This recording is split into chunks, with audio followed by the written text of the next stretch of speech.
Aloha, it's Dave Lawrence. How you doing? I hope you're doing good. A big mahalo for taking the time to tune into this, and grateful to have you on board. Today we've got a fun guest joining us. He returns for New Year's Eve. It's a show at the Hawaii Theater. Then he heads off to the Valley Isle for a January 1st date at the MAC. My guest is a gifted stand-up comedian. He's a TV host known for hosting Politically Incorrect, now Real Time on HBO. You also know him as an author, 4 bestsellers. From his popular Religulous documentary, he's also known for political satire and social commentary and a lot of other forms, and I imagine there's plenty in store at his 2 area shows. It's a delight to welcome Bill Maher for a conversation. What's going on, Bill? Aloha to you, man. Hey, Dave. How you doing? Oh, I'm good, my brother. How about yourself? Thank you for asking. Oh, you sound perfectly mellow. Yeah, well, you'll find that. It'll be easy. You're making me want to be there now. You are just one of the cats who I used to watch that show so many nights. Politically Incorrect was really a... What, and now you don't get HBO? Well, I don't have the, I don't get your... Oh, come on, you can't even steal it? Man, you're missing out. But before we get into the to the gifts that you've given us for so long on TV, aside from your gig last year around New Year's, what's your background with Hawaii, Bill? What kind of experience do you have here? Well, I have 3 ex-girlfriends who live there. I don't know how that happened, but I guess you get to a certain age. You've gone out with enough people, some of them are going to wind up there. I must say the 3 of the smarter ones, because they have a really good time. Actually, I guess one doesn't live there, but she always is there on New Year's, and that's where I intend to be for the rest of my life over the New Year's holiday.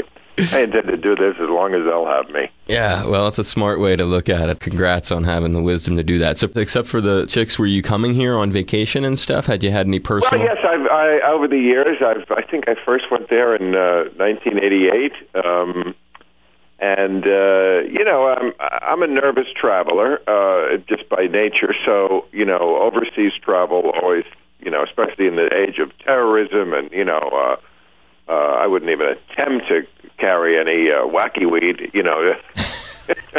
I mean, we've all seen that Oliver Stone movie where you wind up in the Turkish prison. Right. Right. So, the great thing about your isle is that it's American. And yet it seems like you're in a completely tropical paradise. Yeah, well, it's a great mix of both. Good way of summing it up. So for folks who didn't get out there last year for your show, and obviously a lot of people considering on both these islands catching you this year, what is one of your live gigs all about? Well, it's all about laughing your ass off, Dave. That's really what it's about, and I take stand-up seriously that way.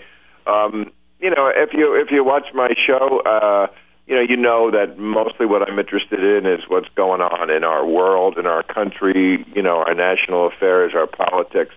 But, on the show, I have to put up with those guests who never stop yammering. And, the show is a hybrid. It's a mix of straight-up comedy. We do a monologue. We do a thing at the end. We do new rules. We mix it up, and then there's guests who are sometimes serious, and we never let it get too serious. But stand-up is really all about just boom, boom, boom. It's like taking all that and purifying it and giving you a great, hour and a half overview of everything that's going on politically and, making you laugh hard while we do it.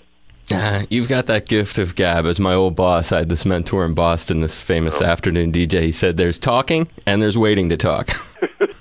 That's funny. Well, if I can't get it right by now, I really picked the wrong business. But no, it is fun now because stand-up is the kind of thing where it's pretty painful at first. Trying to, you're trying to learn something while people are sitting there, and they're not really amused that you're not amusing them enough.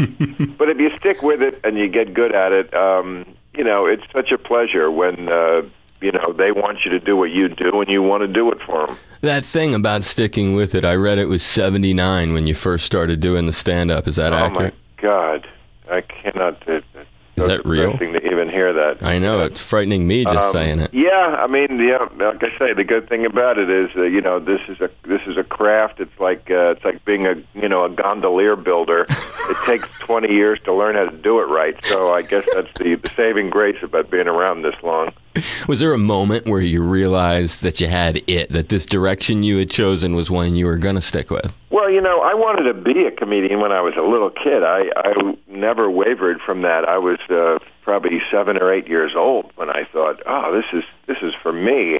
My dad was kind of funny, and we would watch Ed Sullivan or Don Rickles on the Tonight Show or whatever it was, and oh man, making people laugh, that's a great little thing for a scrawny little kid to do.